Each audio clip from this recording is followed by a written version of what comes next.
kita lanjutkan lagi. Sorry banget tadi ada kendala sedikit.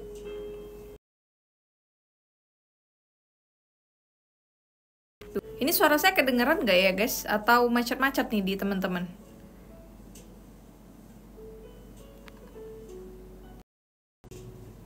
Halo guys yang sudah bergabung. Kita masih nunggu narasumbernya, tapi seperti biasa sebelum nanti dia gabung ya kita sharing-sharing dulu. Ini sambil saya share juga live TikToknya ke yang lain.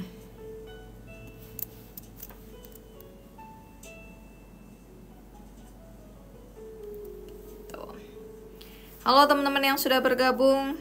How are you today? Gimana kabarnya guys?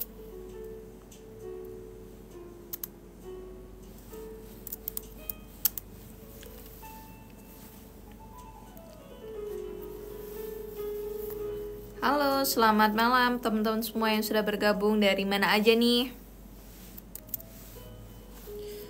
Aduh.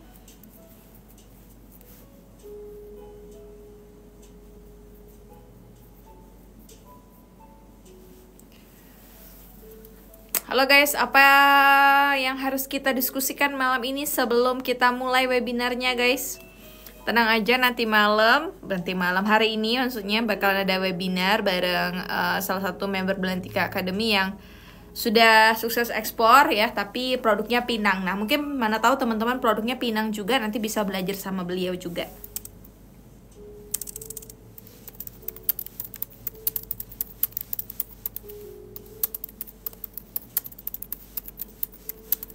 Saya sambil nunggu narasumbernya hadir juga. Semisal dia udah di hotel minta dijemput, pas sampai di hotel dia malah nggak ada.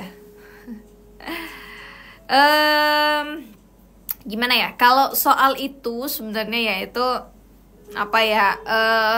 Something yang sebenarnya nggak bisa kita prediksi juga gitu ya. Dan ya kalau memang si wayarnya niatnya mau nipu dan sudah kayak gitu ya udah ambil pelajarannya aja. Saya punya cerita yang lebih mengerikan dibandingkan ini, dan ini sudah pernah terjadi tapi saya nggak mungkin share gitu ya. Cerita soal wayar ini karena terkait satu dan lain hal gitu. Tapi saya punya dark side of buyer gitu yang mungkin teman-teman kayak mikir, hah masa sih? Gitu, tapi saya nggak mungkin share di sini gitu. Tapi saya cuma bilang whenever teman-teman diajak ketemuan sama buyer, whenever teman-teman ya ada buyer yang mau ngajak meet up gitu-gitu ya, please be careful. Nah jadi hati-hati gitu, hati-hati banget. Karena somehow ya apalagi mungkin kayak saya perempuan gitu ya, ada beberapa kondisi gitu ya bahwa saya tidak safe untuk sendirian kalau ketemu buyer gitu. Karena saya pernah ngalamin waktu saya di Jakarta, dan untung saya nggak nurutin gitu. Saya bilang oh enggak, misal kalau saya sendiri saya nggak mau gitu. Dulu saya pernah ini teman-teman ya, pameran kan internasional di Jakarta gitu. Terus saya seneng banget ada buyer yang notice gitu kan, karena dia pakai card buyer, jadi ya itu memang buyer datang dari Jordan gitu. Nah, dia sih bilangnya ini ya distributor kuku Bima langsung ke Jordania, tapi ternyata ya ada maksud lain lah, approach gitu. Nah itu hati-hati aja tuh teman-teman yang perempuan terutama gitu. Tapi ya itu bisa dihandle lah mas ya, kita pakai akal sehat aja gitu. Menjelang mas fajarnya join ya guys ya, boleh teman-teman silahkan yang ada mau bertanya kita diskusi guys. Saya on point banget hari ini karena dari pagi saya berkegiatan, jadi energinya masih ada banget gitu ya. Belum habis nih energinya sampai sekarang. Jadi kalau teman-teman ada pertanyaan boleh nanti sambil sharing-sharing sama saya juga gitu. Pagi ini saya tadi memenuhi undangan dari salah satu liner yang ada di Jambi. Kebetulan kan kami ekspornya tidak menggunakan forwarder lagi ya, udah lama nggak pakai forwarder, langsung ke linernya biasanya. Dan di Jambi ini liner nggak banyak teman-teman, liner itu ya paling liner lah ya di sini gitu. Yang lain pun itu biasanya hanya melayani domestik. Nah ini yang terbaru mereka buat satu service yang baru gitu ya. Kalau dulu itu kan kami ekspor dari Jambi itu diteruskan nanti ke mother vessel yang ada di Singapura. Nah sekarang itu ada new service dari salah satu liner ya, Pulau Laut Line, nama linernya itu mereka feeder gitu, feedernya sampai ke Jakarta gitu. Jadi mungkin tidak usah tracking, karena kan biasa tracking dan juga feeder lebih murah dan lebih efisien pakai feeder kan gitu. Nah ini kalau misalnya cocok harganya ya, boleh share kontak liner yang di Jakarta Kak. Kalau ada dong yang di Jakarta, yang Pulau Laut Line itu ada juga di Jakarta gitu. Dia melayani domestik dan juga international shipment. Nanti cari aja kontaknya di Google ada, atau kalau enggak nanti saya share aja di grup, kan Pak Holland ada di grup kan, grup yang teman-teman yang mau ikut pelatihan gitu. Nanti saya share di sana, gampang. Kalau liner tuh lebih enak sebenarnya gitu ya, karena kita kan langsung ya kontak sama mereka. Misalnya teman-teman ada keperluan untuk bikin master BL atau ada kendala dengan bill of ladingnya, nah itu memang lebih enak kita langsung konsultasi sama pihak linernya gitu, karena nggak ada orang ketiganya gitu. Ada pelatihan di Surabaya atau Malang atau Jember Kak? Kalau pelatihan itu kami seluruh Indonesia teman-teman ya.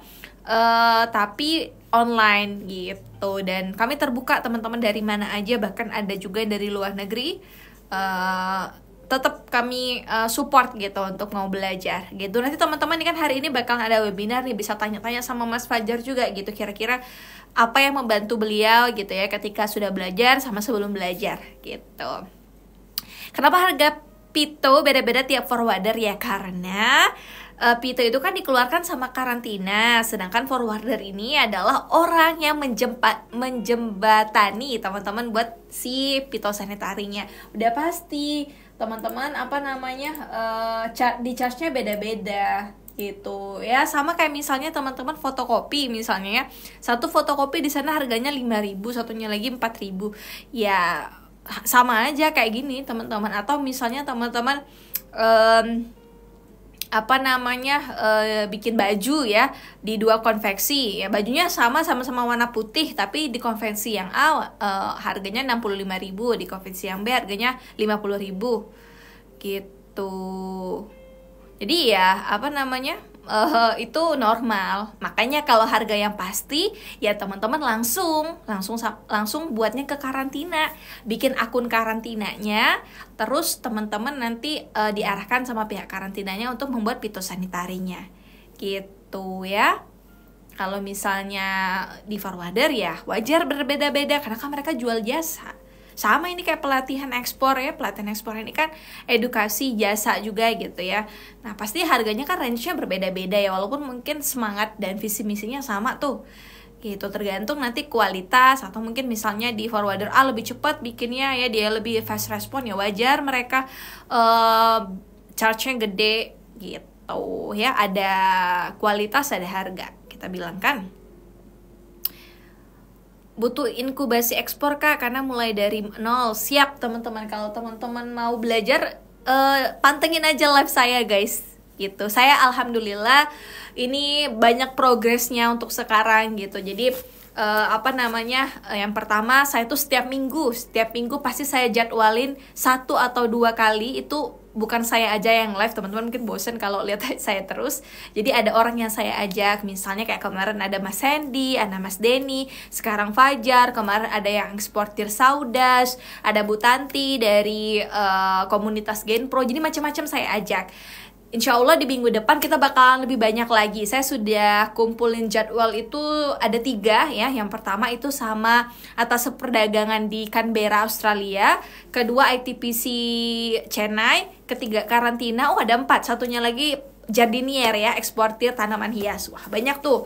Tapi kalau stakeholder mungkin saya adakannya di Zoom ya teman-teman. Karena mungkin agak kurang sopan kalau saya ajak ke live TikTok. karena apa namanya mengingat mungkin ada yang juga mungkin nggak punya terkait instansi dan lain-lain, jadi lebih enak kalau stakeholder kayak karantina, ITPC atau bea cukai nanti itu saya apa namanya arahkan ke Zoom aja gitu. Intinya 1 minggu itu minimal 1 kali saya ngajak orang untuk Zoom. Itu umum ya guys, itu nggak bayar sama sekali, gratis. Atau apa namanya di live TikTok gitu. Kalau live TikTok lebih ke sharing-sharing santai kayak gini gitu. Aku jadi bingung yang diekspor apa. Ekspor apa dulu ya? Ekspor beban hidup dulu aja kali ya di awal. Baik, ekspor apa? Kalau saya concern di lidi nipah teman-teman. Saya kalau belantikan itu banyak produknya, tapi kalau saya itu mendalaminya di lidi nipah gitu. Gak ada grup ekspornya, ada, ini Pak Holland aja gabung, tapi itu untuk yang gratis ya. Kalau yang berbayar itu dari pelatihan gitu, karena kalau pelatihannya memang berbayar ya. Kak, cara ekspor lidi nipah sama lidi kelapa gimana? Itu sama aja Kak, safe ya untuk ekspornya, dua-duanya mirip ya, paling beda di gradingnya aja, karena lidi nipah sama lidi kelapa kan gradingnya berbeda tuh. Kalau lidi nipah grade-nya mungkin kita hitung dari panjang dan juga warnanya, misalnya 140 sampai 160 misalnya ya. Tapi kalau lidi kelapa kan di bawah itu ya, misalnya hanya 90 sampai 100 atau 90 sampai 120 lah mungkin paling mentok ya. Itu pun jarang ya, paling 100 cm gitu ya. Pinang kering atau gimana? Kalau yang pajar ini ya, kalau pajar ini pinang kering teman-teman, kekeringannya itu 3-5%. Saya udah pernah ke gudangnya langsung, saya belajar, karena saya kan nggak mendalami pinang ya, saya lebih concern ke lidi nipah gitu ya. Dan pinang ini hampir sama kok ekspornya kayak lidi nipah, nggak terlalu sulit kalau untuk prosesnya gitu.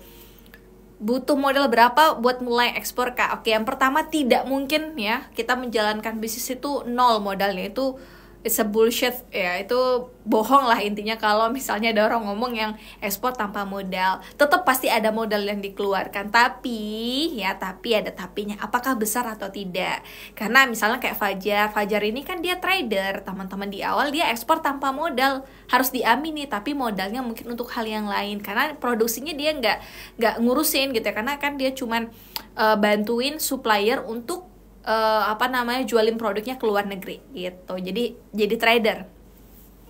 Kalau gabung di grup berbayar gimana Kak? Ikut aja pelatihan tanggal 29 sampai 30 Juni ini. Kita setiap bulan itu ada pelatihan teman-teman. Tapi untuk angkatan ini, untuk bulan ini hanya ada satu angkatan gitu. Jadi setelah angkatan itu ya nggak ada angkatan berikutnya. Nanti di next month lagi gitu ya.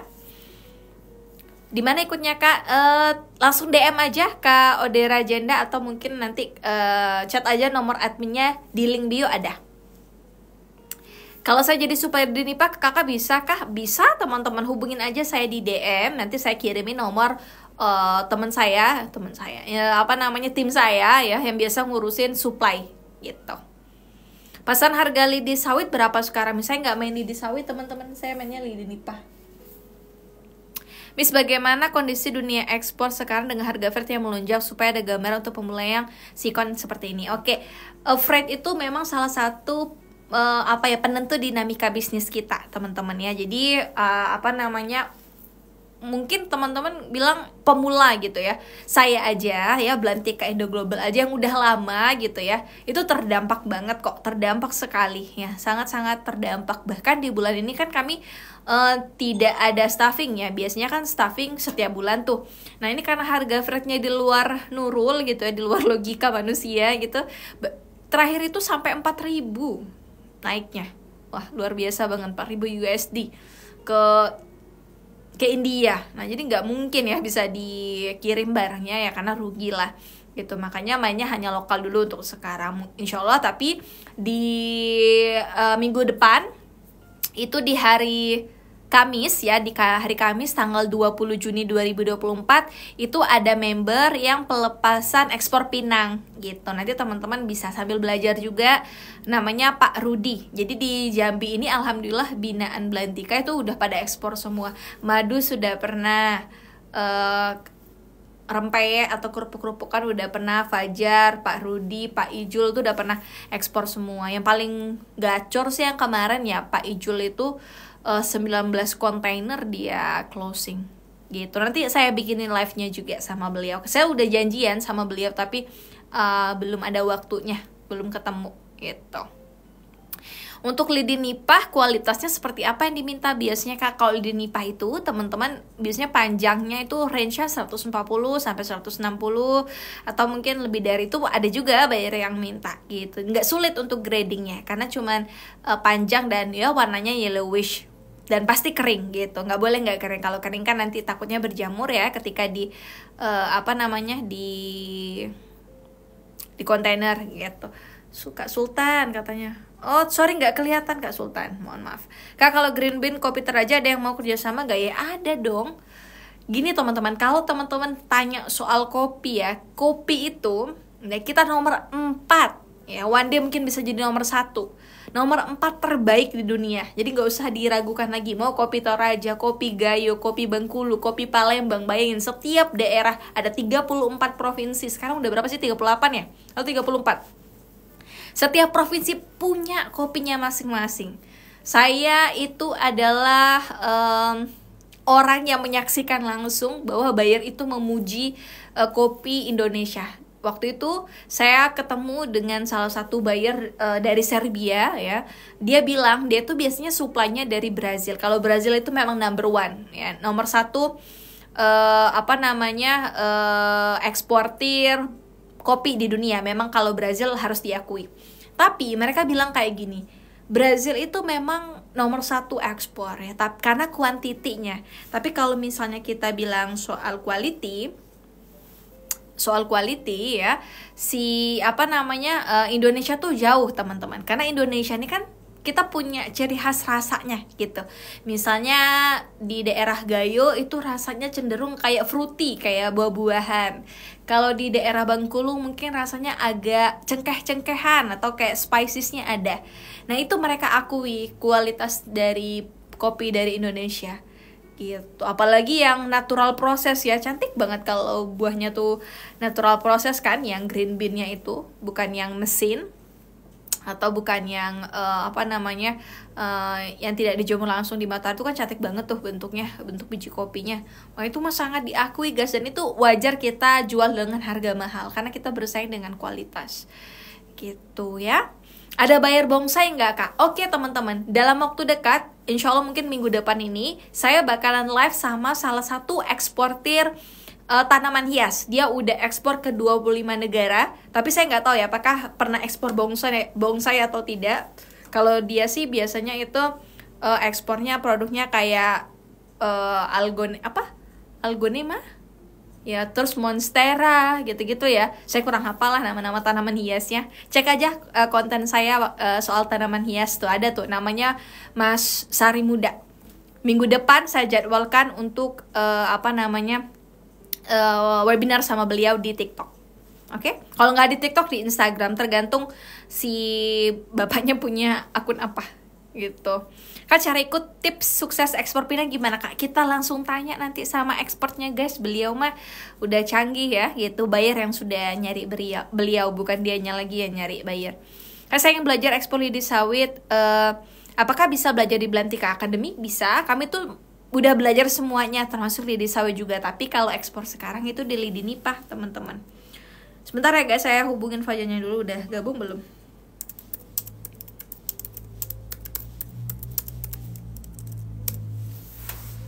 Ketemu buyer biasanya lewat apa Kak? Kalau kami fokusnya promosinya di Facebook teman-teman gitu. Kak, aku mau gabung di grup WA, silahkan langsung aja teman-teman diklik link yang ada di bio, itu ada grup WA-nya. Teman-teman bisa pilih yang pelatihan, kalau memang mau ikut pelatihan nanti di-share aja informasi pelatihannya di situ, atau teman-teman ikut yang gratisnya juga boleh gitu.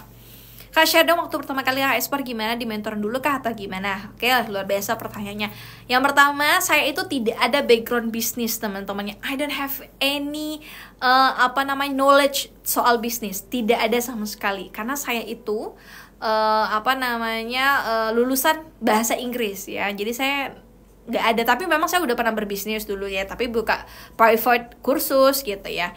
Nah kebetulan waktu itu memang Belantika ini cari kolaborator untuk orang yang bisa bahasa Inggris gitu, untuk memfasilitasi member-member yang nggak bisa bahasa Inggris, awalnya kayak gitu.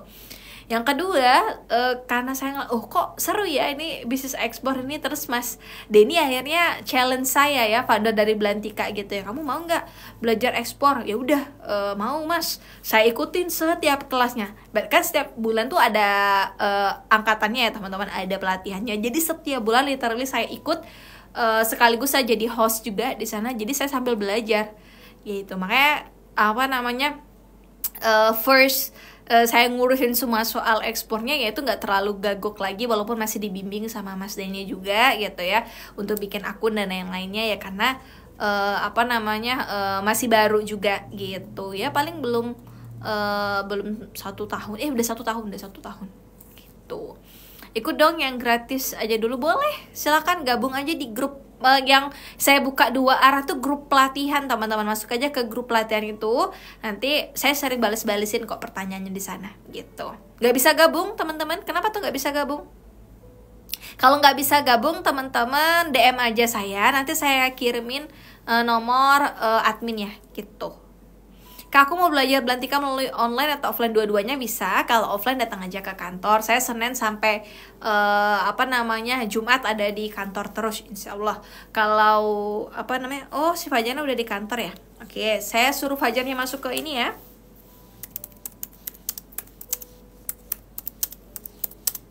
Oke, udah banyak juga. Oke teman-teman, kita bakal mulai webinarnya ya, kurang lebih 1-1,5 jam. Saya lihat dulu Mas Fajarnya udah di sini belum? Oke, Mas Fajarnya udah di sini. Oke, Mas Fajar mungkin bisa di accept. Nah, sambil Mas Fajarnya siap-siap, silakan teman-teman yang mau belajar soal Pinang dan lain-lain boleh nih. Oke, selamat malam Mas Fajar. Waduh. Malam Kak. Oke, siap-siap. Gimana kabarnya Mas Fajar hari ini? Alhamdulillah saya sehat Kak. Oke, siap-siap. Ini kayak udah lama nggak ketemu, padahal tadi pagi ketemu ya, ada kegiatan baru. Oke teman-teman, jadi saya mulai aja ya webinarnya. Bagi teman-teman yang sudah gabung, yang mau belajar soal Pinang, nanti boleh stay dari sekarang sampai selesai, oke? Oke, bismillahirrahmanirrahim. Assalamualaikum warahmatullahi wabarakatuh. Selamat malam teman-teman semua yang sudah hadir. Terima kasih banyak ya teman-teman yang sudah stay dari tadi nungguin Mas Fajarnya. Alhamdulillah Mas Fajarnya udah hadir nih di tengah-tengah kita ya, untuk berbagi pengalamannya beliau gitu. Karena ada surprise juga dari Mas Fajar gitu yang bisa dibagikan ke teman-teman gitu. Izin sebelumnya teman-teman saya memperkenalkan Mas Fajar juga. Jadi Mas Fajar ini salah satu anak muda yang luar biasa. Beliau ini, kalau saya kan kebetulan stay-nya di kota ya. Kalau beliau ini dari Kuala Tungkal gitu ya. Kurang lebih dari sini tuh 4 jaman. Kebetulan gudang lidi kami juga di daerahnya Mas Fajar gitu. Makanya sering ketemu juga gitu. Kalau Mas Fajar sendiri itu gabung di Belantika sebagai member itu sebelum ada saya teman-teman. Jadi memang keep in touch-nya biasanya sama Mas Denny atau sama Mas Hendy. Nah, beliau ini produknya berbeda dengan saya. Kalau saya kan di Lidi Nipa biasanya sharing ke teman-teman. Nah, kalau Mas Fajar itu di Pinang gitu, khususnya Pinang yang ada di Jambi gitu. Jadi silakan teman-teman yang mau belajar Pinang boleh nanti langsung tanyain sama Mas Fajar gitu. Oke deh Mas Fajar, mungkin kayak gitu kalau perkenalan dari saya. Atau Mas Fajar masih ada yang ditambahin nih untuk perkenalan dirinya, silakan. Udah cukup sih Kak. Oke, siap-siap. Nah ini Mas Fajar tahun ini berapa Mas umurnya? 21 atau 20? Tahun ini udah masuk 21 Kak.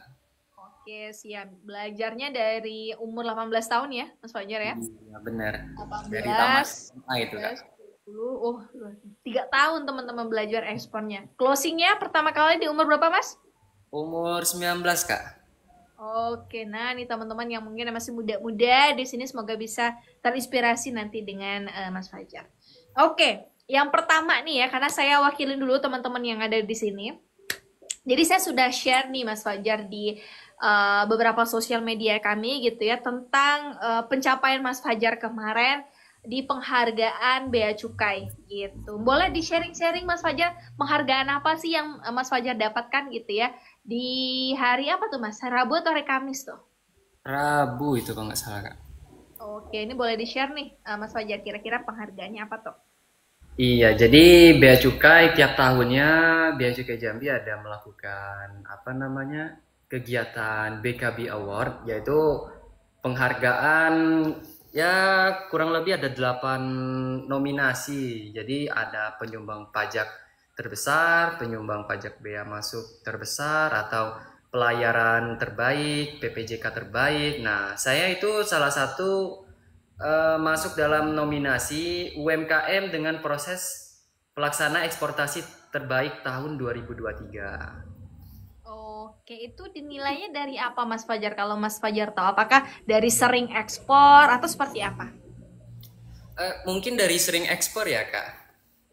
Oke, dari sering Jadi ekspor ya. prestasi bagi UMKM yang ya proses ekspornya terbaik waktu itu di tahun 2023 dibanding UMKM yang lain. Oke, siap, siap, siap. Eh, Kemarin itu ketika mendapatkan penghargaan itu ya, Mas Fajar, apakah di bulan ini sudah ada closing lagi atau seperti apa? Sudah ada Kak. Jadi terakhir saya kirim itu tanggal 8 kemarin itu sebanyak 3 kontainer. Oke, sebenarnya 3 kontainer. Nah, ini mungkin bisa diintroduce juga Mas Fajar. Mas Fajar tuh bergerak di produk atau komoditi apa untuk diekspornya? Baik, siap Kak. Jadi saya sedang menggeluti produk komoditi Pinang. Nah, kebetulan di daerah saya itu sangat banyak sekali potensinya untuk Pinang. Nah, saya udah menggeluti Pinang itu sejak awal dari gabung di Belantika. Oke, siap-siap. Di awal gabung ke Belantika itu, Mas Fajar langsung ke Pinang atau punya referensi produk yang lain dulu?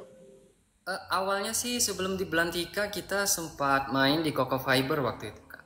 Jadi Coco Fiber karena nggak dapat buyer ya memang mungkin salah caranya mencari buyer karena belum tahu ilmunya. Nah setelah itu saya bertemu sama Bang Denny dan saya terinspirasi lah dari Bang Denny. Dia kan awalnya ekspor Pinang tuh Kak.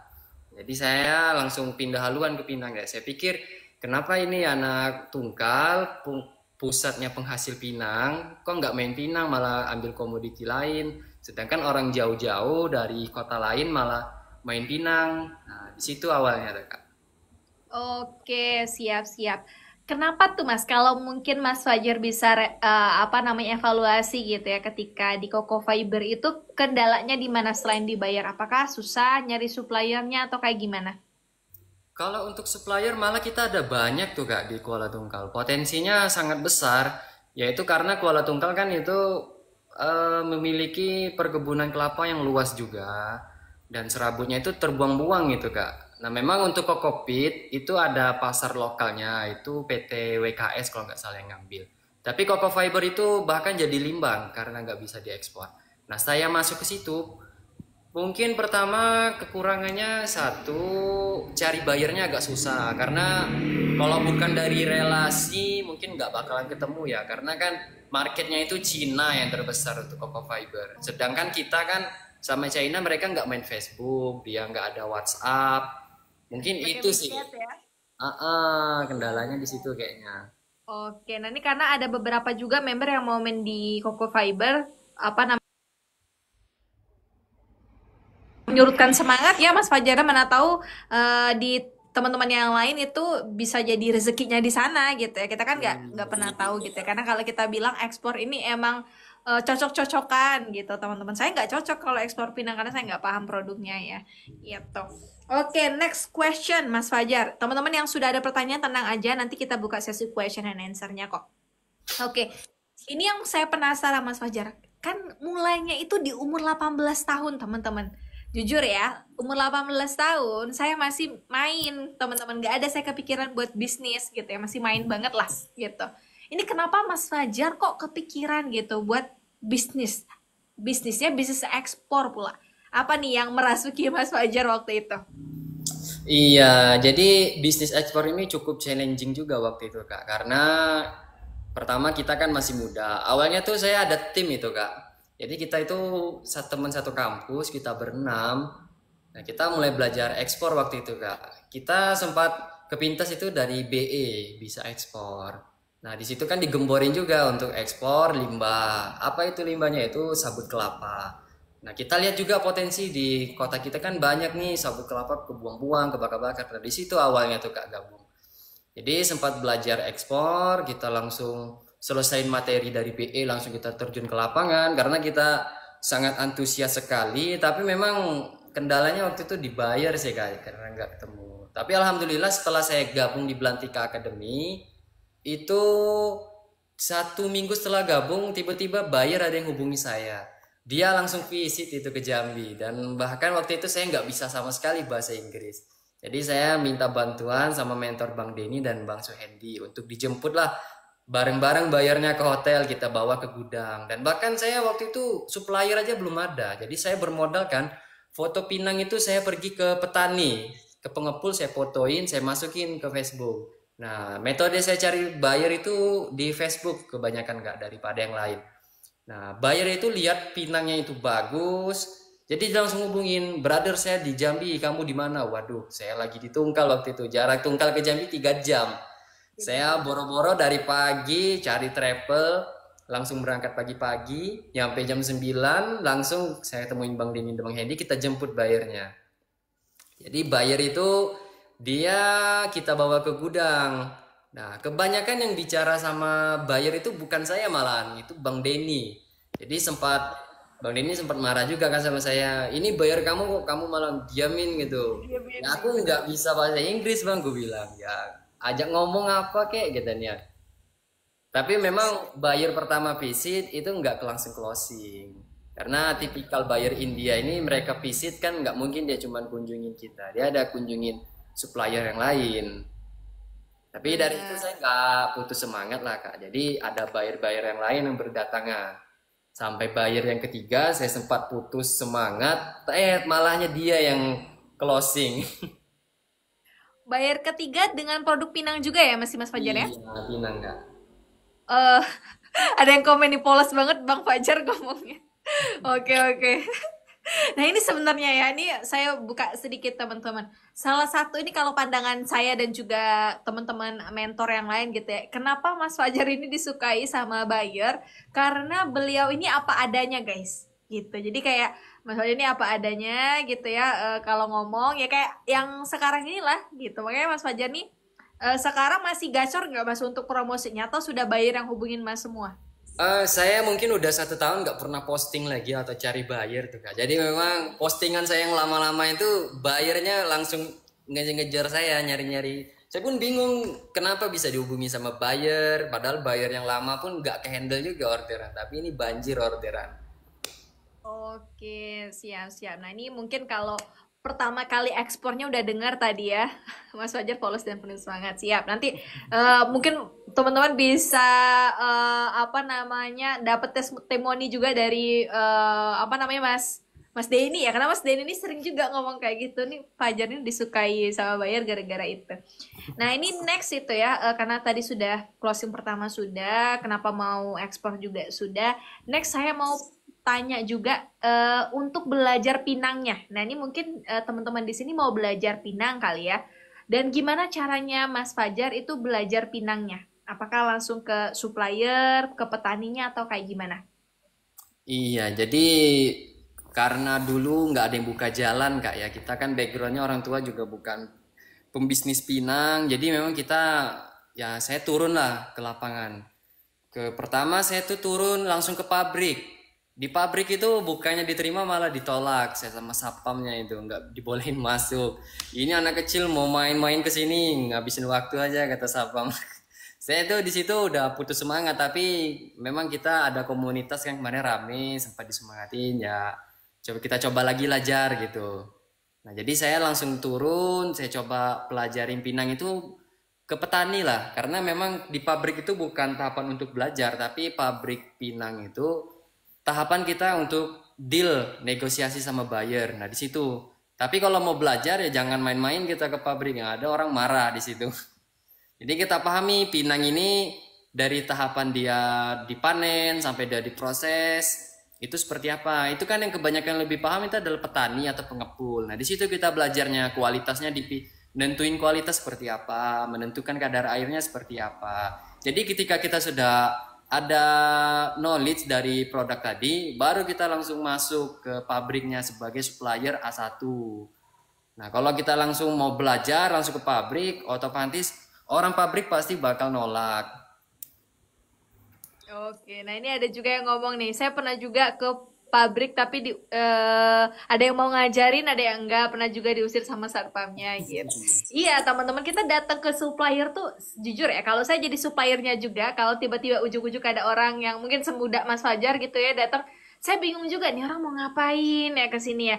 Dulu juga mungkin belum punya PT kali ya Mas Fajar ya, belum punya PT, Iya. belum ada Dulu bisnis. sempat punya PT, jadi saya kasih kartu nama, banyaklah jadi pertanyaan sama orang pabrik. Gudang kamu di mana? Nggak punya gudang. Kantor? Kantor nggak punya. Lah jadi katanya PT nggak ada kantor. Alamat rumah gue bilang. Apalagi dia tahu ada PT perorangan itu bikinnya tanpa akta notaris. Mau tambah kaget ya. Oh, ini nggak beres udah nih katanya. Iya, karena kalau yang supplier-supplier gede-gede ya, itu biasanya kan udah lumayan berumur dan konvensional masih ya, Mas Fajar ya. Mereka masih kayak ya kita sebutnya masih kolot lah ya, masih pemikiran orang lama gitu. Makanya yang muda-muda nih ya dituntut untuk bisa lebih berkembang gitu, guys. Oke, untuk Pinang sendiri, Mas Fajar mungkin bisa di-share gitu. Yang paling sering closing atau yang paling sering dibutuhkan itu Pinang yang seperti apa? Oh, saya itu ekspornya paling banyak permintaan dari buyer adalah kelotok super kualitas 90-95. Itu saya negara tujuannya Bangladesh. Memang Bangladesh ini mereka pembeli pinang super dia. Dia carinya pinang yang berkualitas tinggi. Nah, sedangkan untuk pinang-pinang kualitas yang rendah itu negara tujuannya Pakistan. Saya sebenarnya ada banyak sih buyer dari Pakistan. Mungkin ini jadi next saya mungkin bakal ekspor ke Pakistan juga. Oh, belum pernah ya Mas Fajar ya ke Pakistan? Belum nggak, tapi ada yang pernah under name. Ya, tapi kan bukan saya yang ekspornya. Oke, berarti tujuan ke Bangladesh. Kalau yang ke Maldives itu waktu itu Mas Fajar atau siapa? Itu under name juga itu kak. Oh, under name juga. Iya. Oke. Jadi mungkin tujuan utamanya yang pernah Mas Fajar ekspor itu memang Bangladesh gitu ya. Tapi teman-teman apa namanya seperjuangan Pinang itu banyak yang under name yang ke Maldives, juga ke Pakistan gitu. Jadi itu beberapa apa namanya tujuan ekspor, teman-teman. Nah, setahu saya ya Mas Fajar ya, tujuan ekspor Pinang itu awalnya di India. Kenapa sekarang orang nggak mau lagi ekspor ke India, Mas Fajar? Oke, jadi India sebenarnya pasar terbesar untuk pinang ini ada di India tuh kak. Dan harga yang paling bagus itu adalah India. Nah masalahnya sejak 3 tahun yang lalu pas pertama saya main Pinang, India itu pemerintahnya langsung naikin pajak, bea masuknya sangat tinggi. Jadi importer di sana mereka itu mustahil bisa impor pinang. Makanya harga sekarang ini anjlok turun jauh. Pernah juga sempat naik, tapi naik gak sebegitu tinggi karena ada jalur tikus lah selundup bisa masuk India. Tapi udah banyak yang ditangkapin, makanya sekarang kita cuma bisa ngandalin pasarnya Bangladesh, Pakistan atau Dubai. Paling gitu aja sih kak. Oke, kalau terakhir saya lihat bea masuk ke India itu 108%. Sekarang ada kenaikan atau berapa, Mas? Kurang tahu juga kayak, tapi dengar-dengar 150% kayaknya. Wadaw, 150%. Udah itu Kak, mungkin ya orang mau impor kayak gimana ya. Emangnya pinang di India tuh kualitasnya sama ya kayak pinang di Indonesia? Ya mungkin sama kak, karena mereka kan kebanyakan impor dari Indonesia pinang itu. Sebenarnya pinang ini nggak cuma ada di Indonesia, kompetitor kita itu ada di Thailand, di Myanmar, mereka juga penghasil pinang. Malah biji mereka lebih besar, tapi tidak menutup kemungkinan pinang kita juga yang terbaik, disukai sama buyer. Oke, siap-siap. Nah, ini kadang-kadang jadi pertanyaan juga ya, Mas Fajar ya. Ini orang ekspor pinang gitu ya. Kemarin kan Pak Ijul itu 19 kontainer ya, Mas Fajar ya. Iya benar. Nah, 19 kontainer itu buat apa sih nih? Ada nanya nih, pinang nih buat apa sih si buyer nih setahunya Mas Fajar? Nah, rumor yang kita dengar, pinang ini mungkin untuk bahan kosmetik, untuk obat-obatan, untuk pewarna. Tapi buyer-buyer yang saya tanyain semuanya, mereka tuh kayaknya nggak mau ngaku kayaknya. Kalau saya tanyain katanya ini untuk nyiring sih kata dia, potong kecil-kecil kecil nanti kita kunyah aja sama daun sirih, kasih gambir, kapur, ya kita nyiri, kita kunyah, ya habis itu dilepeh, dibuang. Karena nggak mungkin juga, logikanya Pinang sampai ribuan kontainer dikirim, nggak mungkin untuk nyiri aja kan, pasti ada yang lain. Tapi itu jadi rahasia mereka kayaknya, kita nggak tahu. Benar teman-teman. Jadi teman-teman yang tanya gitu ya kayak ini lidi jadi apa, pinang untuk apa? Kami tuh hanya dengar rumornya ya Mas Fajar. Kita tuh nggak tahu keadaan aslinya di negaranya apa. One day mungkin kalau kami ada kesempatan bisa ke India atau ke negara tempat kami biasa ekspor ya, kita bisa lihat realnya seperti apa. Tapi kami nggak tahu guys. Saya cuma tahu rumornya aja. Lidi ini untuk A, pinang juga untuk B gitu. Tapi realnya di lapangan kita nggak pernah tahu gitu. Oke, kalau Pinang tadi sudah. Nah, untuk harganya Mas Fajar. Kalau di Mas Fajar sendiri biasanya range harga pasaran Pinang itu berapa, Mas? Kalau Pinang kita sebenarnya ngikutin dari harga lokal lah Kak. Misalnya kita belanja berapa, ocean freight-nya berapa, nanti kita jumlahin, kita tawarin aja ke buyer masuk nggak. Karena kalau kita ngikutin patokan harga dari buyer, mereka tuh biasa mintanya murah, nggak masuk sama kita. Jadi kita yang nawarin dulu, walaupun mereka nego. Karena Pinang ini udah sebenarnya udah berada di titik yang paling rendah harganya, udah nggak bisa dinego lagi. Karena semakin kalau bayarnya minta semakin rendah lagi, orang mungkin petani bakalan nggak ada yang mau kerja sama Pinang ini. Benar, karena beberapa ada juga yang ngeluh Mas Fajar saya udah tebang-tebangin katanya pinang Iya. saya gitu ya. Sudah pada udah pada diganti sama sawit katanya gitu. Oke, berarti itu ya teman-teman kan saya selalu bilang patokan harga ekspor itu bukan di harga internasional karena nggak ada ya Mas Fajar ya, namanya harga internasional itu karena setiap buyer tuh punya Iya, harganya masing-masing. Yang benar itu kita tahu harga lokal atau harga supply kita berapa gitu. Oke, tadi bener. saya sempat bahas nih Mas Fajar ya. Mas Fajar itu katanya ekspor pertama kali itu tanpa modal. Itu benar nggak Mas Fajar? Benar. Jadi awal saya closing itu jadi trader aja. Karena memang saya cari beberapa supplier yang sudah pabrik ya, ini bukan kelas pengepul lagi. Jadi supplier-supplier itu saya cari, saya kumpulin, lalu saya pasarin pinangnya mereka. Setelah dapat bayarnya, yang saya cerita tadi, bayarnya visit, saya kan jadi penghubung aja antara buyer sama pembeli. Saya di tengah-tengah, saya dapat komisi dari penjualan tadi. Nah, itu bisa dikatakan ekspor tanpa modal karena bayarnya beli langsung ke pembeli, kita tanpa modal nyiapin barang segala macam itu yang nyiapin adalah supplier. Oke, untuk pertama kali ekspor pakai PT sendiri atau pakai PT supplier, Mas? Itu pakai PT supplier waktu itu, Kak. Oh, pertama kali ya. Nah, itu bisa jadi tips juga kali ya, Mas Fajar ya, bagi teman-teman yang tidak punya modal untuk bikin PT dan yang lain. Di awal itu bisa pakai PT-nya si supplier ya, Mas ya? Iya, benar. Oke, nah oke. Kalau udah soal harga tadi ya, market juga sudah kita bahas. Sama ini Mas Fajar, persyaratan. Nah, ini persyaratan ekspor Pinang itu apa namanya, dokumen apa aja yang dibutuhkan, Mas?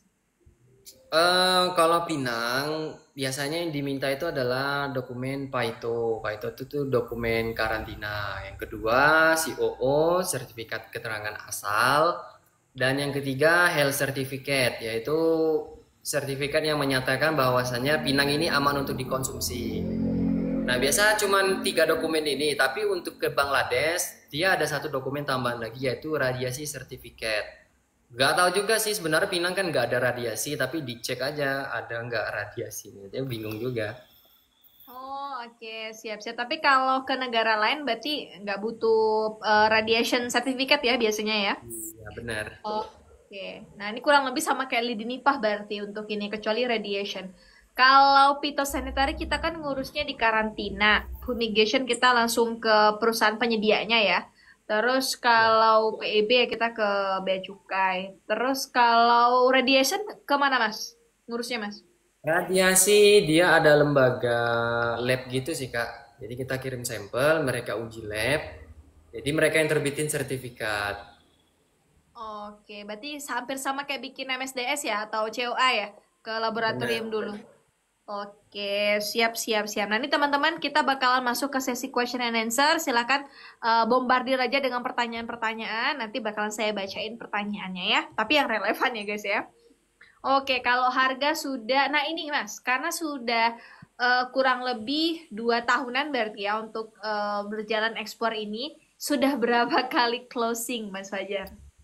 Aduh, kalau udah berapa kali closing udah nggak kehitung sih Kak, karena memang udah banyak banget kayaknya. Oh, tapi setiap bulan itu selalu ada atau pernah ya mungkin 1 bulan itu skip dulu atau kayak gimana?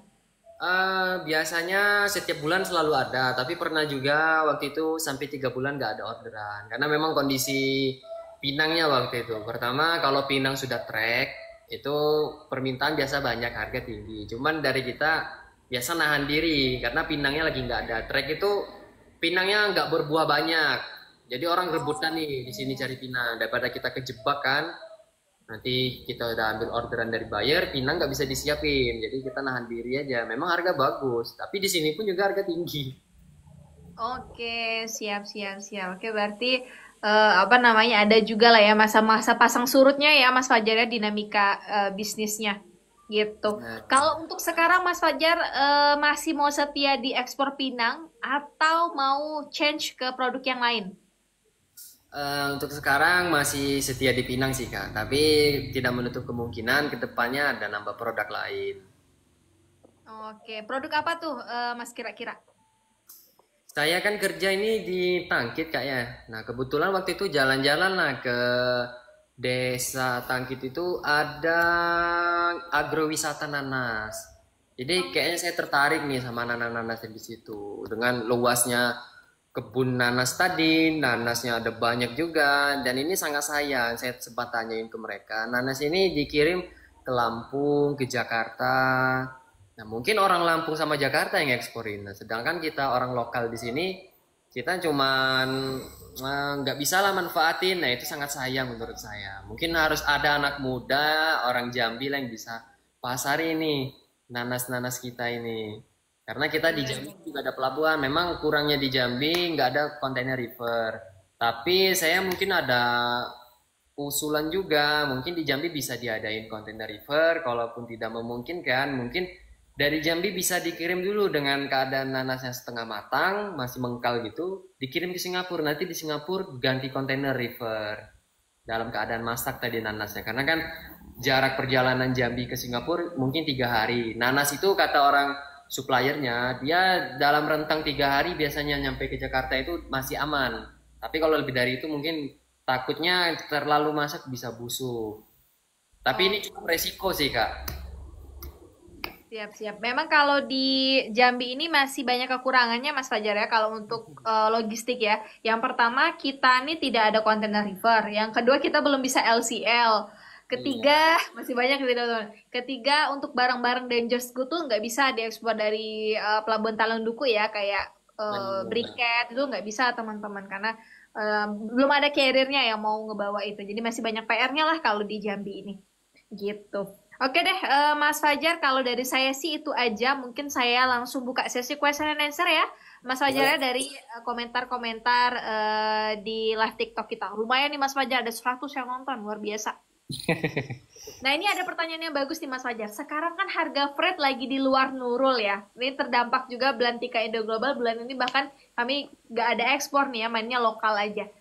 Kalau di Mas Fajar sendiri, buyer tetap cari nggak nih dengan harga freight yang lagi mahal sekarang? Ini sebenarnya banyak eksportir, nggak cuman komoditi lain, tapi di Pinang juga berdampak. Karena freight ini sangat berpengaruh sih Kak. Jadi kalau freight-nya tinggi, kita kan otomatis mau nggak mau harus naikin juga harga jual. Nggak mungkin kita malah ngurangin biaya produksi kita atau biaya barang kita yang kita kurangin. Nah itu sekarang buyer ini pada nggak mau naikin harga.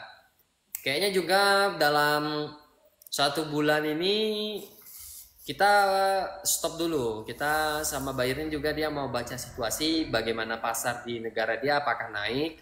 Kalau naik mungkin dia bisa tambah harga kata dia. Tapi kalau harganya masih stagnan, nggak naik-naik, ya mau nggak mau kita stop dulu lah sampai situasi membaik, kontainer mungkin kembali lagi dengan keadaan yang normal. Oke, siap. Tapi berarti dikurangin harga jualnya aja nih, Mas Fajar ya? Kalau kita sih nggak bisa sih kalau dikurangi harga jual. Oke. Kalau Mas Fajar Mm-mm. sendiri sekarang ekspor masih pakai forwarder atau sudah mandiri untuk ngurusin dokumen lain-lain? Untuk sekarang udah mandiri Kak, kita urus sendiri semuanya. Oke, nah ini mungkin jadi pengalaman juga ya buat teman-teman pengetahuan juga. Kalau kita udah biasa gitu ya handle ekspor, itu lebih diuntungkan karena nanti one day kita bisa apa namanya handle semua dokumen sendiri dan itu memang hemat biaya ya, Mas Iya, Fajar ya. benar-benar Gitu. Kak. Oke, ini ada pertanyaan bagus juga nih Mas Fajar. Mas Fajar itu biasanya ngambil pinang apakah hanya di Jambi doang atau juga berkolaborasi dengan petani-petani atau supplier dari luar Jambi, Mas Fajar? Kita sebenarnya prioritas di daerah Jambi, tapi tidak menutup kemungkinan dari daerah lain pun juga ada yang ngantar, Kak. Terutama dari Riau, dari Tembilahan. Tapi kita Oh, tetap prioritas itu di Jambi sih, Kak. oke, nah itu mungkin teman-teman yang ada di daerah lain tetap bisa kolaborasi, tapi mungkin prioritinya sama nih kayak Lidi Nipah. Lidi Nipah kami tetap prioritinya di apa namanya di Jambi karena mungkin kualitasnya juga ya Mas Fajar itu seperti apa Mas? Kalau daerah lain seperti Tembilahan di daerah Riau, pinangnya kualitasnya bagus malahan. Tapi problemnya buahnya banyak kecil-kecil biji pinangnya. Jadi itu Oh, kadang bayarnya kita lebih bisa suka kena agak gede ya confuse Mas Fajar? juga sama buyernya. Oke oke. Berarti kalau bayar itu lebih suka apa buah pinangnya itu agak lebih besar gitu ya Mas ya? Iya. Oke, siap siap siap. Kak, kenapa LCL nggak bisa dijamin, Kak? Belum ada teman-teman servis dari apa namanya pihak liner atau pihak linernya tuh belum ada gitu, belum ada servisnya. Dari Jambi ini kan alur ekspor impornya tuh masih kecil, teman-teman gitu. Paling ya cuman PT-nya Mas Fajar, PT saya, terus beberapa yang gede-gede ya kayak sawit, terus sama karet gitu. Nggak terlalu banyak ekspornya kalau di Jambi, hanya apa namanya kurang lebih lah gitu. Oke, ada lagi pertanyaannya mungkin yang bisa ditanyain. Oke, ini untuk sistem pembayarannya Mas Fajar biasanya si buyer seringnya pakai apa? Karena kan di Bangladesh nih. Iya, jadi untuk pembayaran kita 100% LC, Kak. Jadi itu tanpa DP juga. Karena memang Bangladesh ini mereka negaranya itu sedang krisis cadangan dolar. Jadi untuk keluar masuknya dolar itu diatur sama pemerintah dan perbankan dan diawasi. Jadi mereka nggak bisa titi. Jadi pembayaran yang dilegalkan sama negara Bangladesh hanya LC. Oke, siap-siap. Jadi apa namanya untuk Bangladesh ini memang high risk country ya Mas Fajar ya, makanya pakai LC juga gitu. Selain LC pernah sistem pembayaran yang lain mungkin Mas Fajar? Pembayaran yang lainnya mungkin Titi sih Kak, karena Titi kan pertama kita menangnya kita bisa dapat DP, yang kedua dia kan get advance, kita bisa dapat duit 100% dari situ setelah barangnya dikirim. Nah kalau LC kan kita kalahnya memang dia aman, tapi kita nggak ada pegang uang serupiah pun, DP nggak ada, barang harus nyampe dulu di sana baru kita terima duit. Oke, siap, siap, siap. Ya memang sih apa namanya salah satu yang aman tuh ya LC ya. Kayak Belantika waktu itu kan pernah dapat CAD tuh. Dan itu ribetnya setengah mati guys ngurusnya karena Benar. CAD ini tidak ditanggung ya, tidak dijamin sama pihak bank. Jadi setengah mati lah ngurusinnya waktu itu. Nah, mungkin teman-teman hati-hati aja kalau menggunakan metode pembayaran selain LC atau mungkin TT. Nah, tadi saya dengar Mas Fajar itu 100% LC, tidak ada modal di awal. Artinya pasti ada orang yang modal ini. Karena kan Mas Fajar closingnya misalnya 6 kontainer atau berapa kontainer gitu ya. Itu gimana Mas Fajar? Solusinya? Iya, jadi buat kita yang orangnya ini nggak punya, nggak ada modal. Nah, salah satunya untuk bisa menjalankan bisnis ekspor ini dengan yang pertama cari supplier yang bisa dia menerima LC.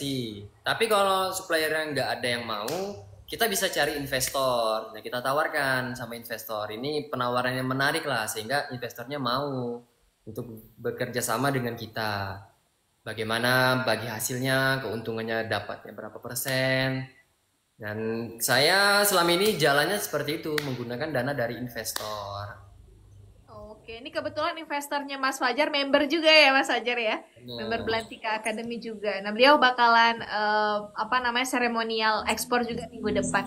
Jadi gitu teman-teman, kalau teman-teman tidak ada model, sebenarnya kita bisa presentasi apa namanya pengajuan invest ya gitu ya ke investor. Makanya fasilitas terbaru dari Belantika itu adalah bimbingan investor karena kami ingat oh kayaknya banyak orang yang nggak ngerti gitu ya cara buat presentasi invest seperti apa gitu ya, terus investor kayak gimana yang cocok sama teman-teman gitu karena beda-beda Mas Fajar ya. Kalau kita minta invest sama pihak bank, koperasi atau mungkin kayak swasta gitu ya itu beda teman-temannya, nggak sama. Kalau di bank mungkin sistemnya lebih kayak kredit gitu. Nanti kita bakalan belajar bareng-bareng kalau teman-teman memang ikut pelatihan di angkatan 41 nanti. Itu ada kelas khusus untuk investor gitu. Ada lagi pertanyaannya? Oke, ini yang bagus juga pertanyaan nih. Kalau suppliernya beda daerah, Mas Fajar, gimana cara mensiasatinya? Atau kurang bagus sebenarnya kalau suppliernya dari beda daerah? iya, jadi kalau kita mau ekspor, saran saya jangan supplier yang beda daerah. Karena kita yang satu daerah aja bisa kena tipu, apalagi beda daerah. Yang pertama, banyak kurangnya ini. Pertama, kita mau ekspor sulit. Kita harus ke lokasi yang beda daerah kan perlu uang, butuh uang jalan lah untuk ke sana kan, transportasi. Yang kedua, ketika buyer mau visit juga nanti gimana ya, kita harus ke sana lagi. Kalau sedangkan kalau supplier yang ada di daerah kita kan kita gampang mau video call segala macam. Nah, paling itu sih. Jadi kita harus bisa cari supplier yang ada di daerah kita aja. Potensinya ada apa di daerah kita. Itu aja yang dipilih. Jangan kita pilih yang jauh-jauh di daerah lain. Oh, di daerah sana ada kayu manis segala macam. Kita mau main itu gitu.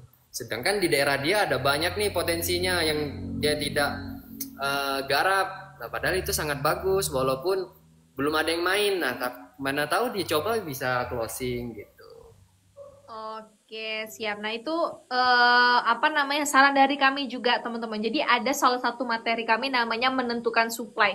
Itu paling di atas itu adalah cari supplier paling dekat, teman-teman. Karena benar kata Mas Fajar tadi ya, kita tuh harus visit, teman-teman. Nggak bisa enggak. Karena dark side di ekspor ini bukan di buyer aja, tapi di supplier juga. Kadang-kadang kita ketemu sama suppliernya di awal oke, ternyata kita meleng sedikit, nah dia mulailah gitu ya, kayak ceritanya Mas Denny sama Mas Hendy kemarin gitu. Jadi lebih hati-hati. Tapi kalau misalnya kayak orang-orang yang tinggalnya di kota, terus teman-teman memang mau ekspor ya harus punya modal yang agak gede kali ya Mas Fajar ya untuk akomodasi pergi ke daerah lainnya. Benar. Gitu. Oke, lanjut lagi pertanyaannya. Nah, ini ada dari Kuala Tunggal juga nih Mas Fajar. Sarannya apa Mas Fajar kalau saya memang mau main Coco Fiber katanya? Ini orang Tunggal juga nih. Gimana Kak pertanyaannya? Bang Fajar, saran buat kami yang mau ekspor Coco Fiber dan kenapa Bang Fajar nggak lanjut di Coco Fiber? Nah, ini orang Tunggal nih, namanya Mas Abu nih. Seperti yang saya cerita di awal tadi sih. Pertama, Coco Fiber kita mungkin standarnya nggak memenuhin. Apakah dari pressnya kalau nggak salah ya, saya sempat visit itu ke tempatnya Bang Lukas dan Pak Haji Ase.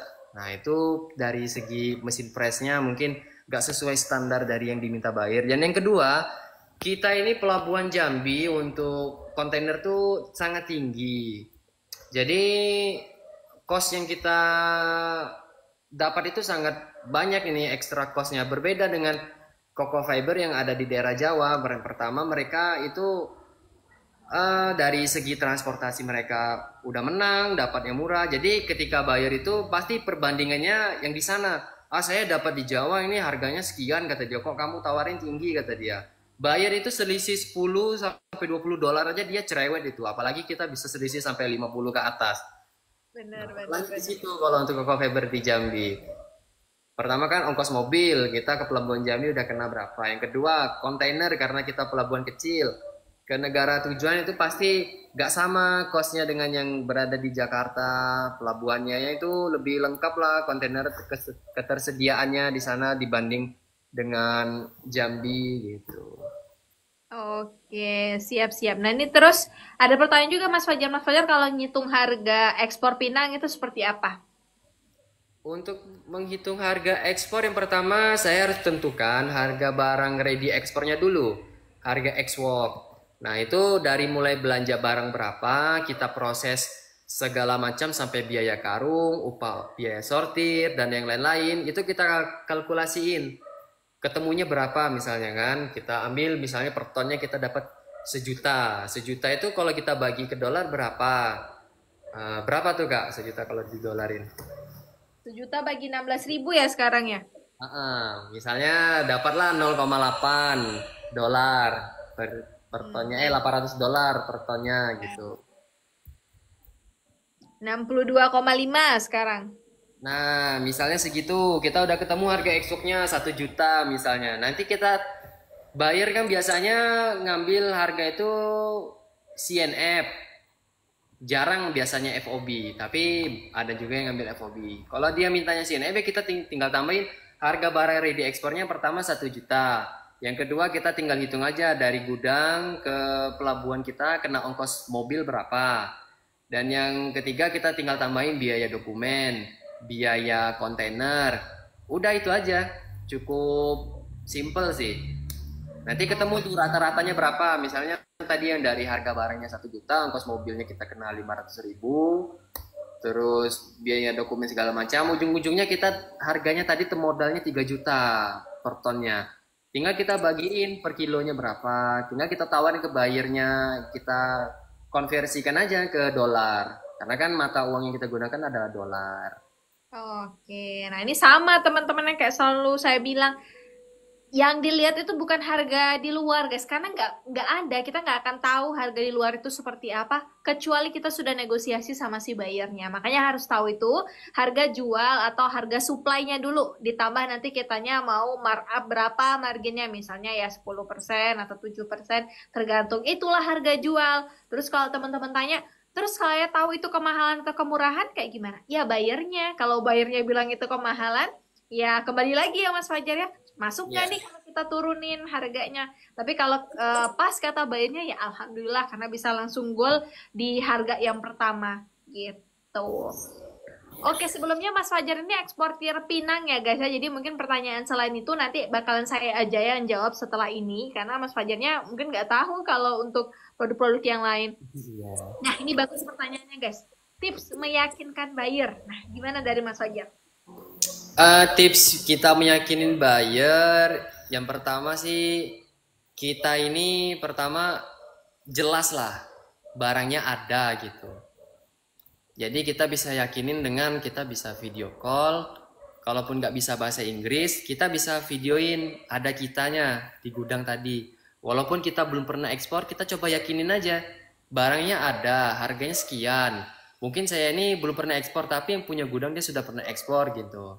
Nah kita jadi trader aja gitu, kita ngambil komisi aja, kamu belilah gini. Nah nanti berdasarkan dia sudah order itu, kita ambil aja foto dokumentasi, kita sudah pernah ekspor di pelabuhan, kita lagi muat barang. Nah itu berdasarkan dari foto itu biasanya untuk closing kedepannya lebih gampang dibanding yang pertama. Karena kita udah ada modal dari foto-foto yang kita udah closing tadi. Jadi sebagai bahan bukti sama buyer, kalau ada buyer baru, kamu sudah pernah ekspor belum? Oh sudah, ini ada fotonya gitu, kita udah pernah muat barangnya ekspor ke sini. Dan paling saran dari saya sih seperti itu, kita terbuka aja sama buyer. Jadi terus terang kita ini siapa, kita niatnya mau ekspor gitu, barangnya ada dan jelas, kualitasnya bagus. Yang paling penting tuh sama buyer sebenarnya kualitas dan harga juga. Oke, benar teman-teman. Teman-teman mau sesopan apapun, kalau harganya ya nggak masuk juga ya sama aja gitu ya. Karena memang bisnis ini ya sebenarnya money talks ya, uang yang berbicara. Cocok nggak nih duitnya ya, cocok nggak harganya gitu. Nah ini ada yang tanya juga nih Mas Fajar ya. Mas Fajar masih PT Perorangan atau sudah di reguler sekarang? Masih PT Perorangan. Oke, untuk pengurusan pajak biasanya gimana Mas Fajar? Kalau dari Mas Fajar rutin kah laporan pajak atau kayak gimana? Kita tiap setahun sekali Kak. Setiap sebelum bulan Mei lah, itu paling lamanya April. Jadi saya rekapitulasi modal saya, omset saya itu dalam 1 tahun beredar berapa. Misalnya omsetnya udah 4M, ya tinggal kaliin aja. Nanti 4M dikali 0,5%, karena perhitungan pajak untuk PT perorangan itu total omset dikali 0,5%. Nah, ketemulah pajaknya nanti sekitar 20 juta gitu.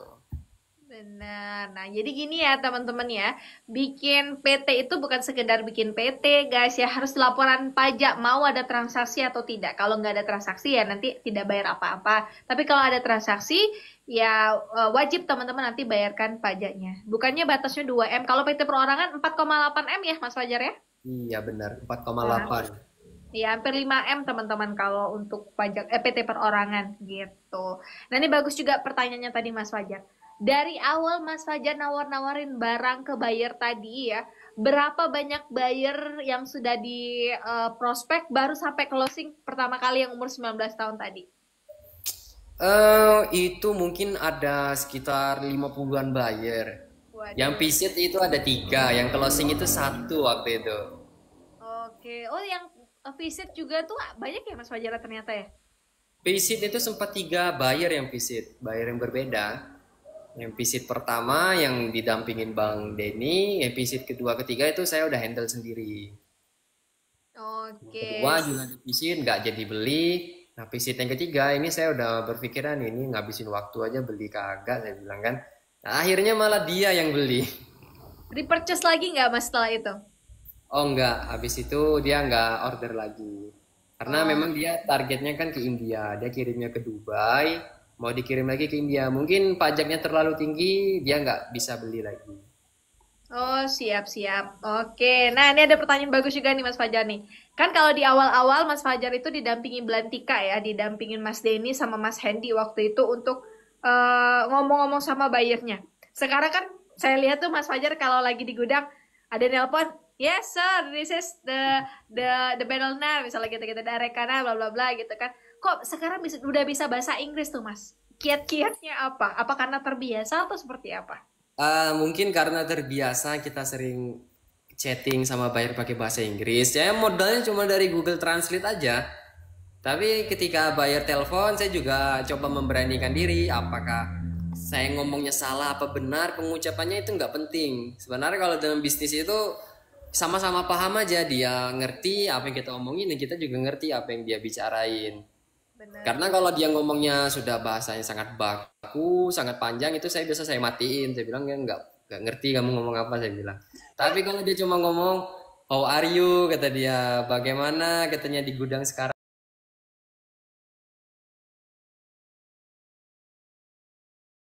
aku gitu aja saya bilangnya. Saya kalau ngomongnya simpel-simpel aja sih kak, jadi nggak yang lepot-lepotan gitu, itu saya nggak paham gitu. Oke, Mas itu yang kayak terlalu cepat kali ya bayarnya ya. Iya. Gitu. Jadi gitu ya teman-teman ya. Mas Fajar ini awalnya bener-bener bayar dia nelpon ya video call aja langsung gitu langsung sama si bayarnya gitu. Luar biasa memang kalau Mas Fajar. Kalau apa namanya skill yang lain mungkin Mas Fajar selain bahasa Inggris nih yang dibutuhkan apa? Misalnya skill nego kah atau kayak gimana kalau di bisnis ekspor nih? Eh, Mungkin skill nego itu bagus, tapi saya ini orangnya tipikalnya itu nggak bisa nego itu. Paling sulit kalau soal negosiasi. Selalu kalah saya kalau sama buyer. Yang Oke. penting harga dia masuk, ya apa salahnya kita garap aja kan.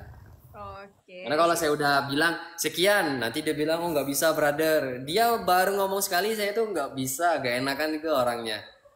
Kalah selalu kalah saya kalau.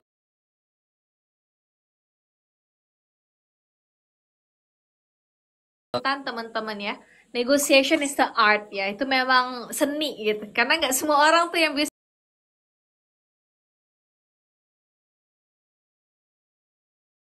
gitu. Ini ibu-ibu banget sih kamu nih nego terus gitu ya. Karena memang yang sering sama hal-hal kayak gitu ya ibu-ibu gitu. Next, mungkin saya mau tanya soal, mungkin teman-teman ada pertanyaan lagi mungkin? Kalau di Kota Jambi mau ekspor apalah? Saya di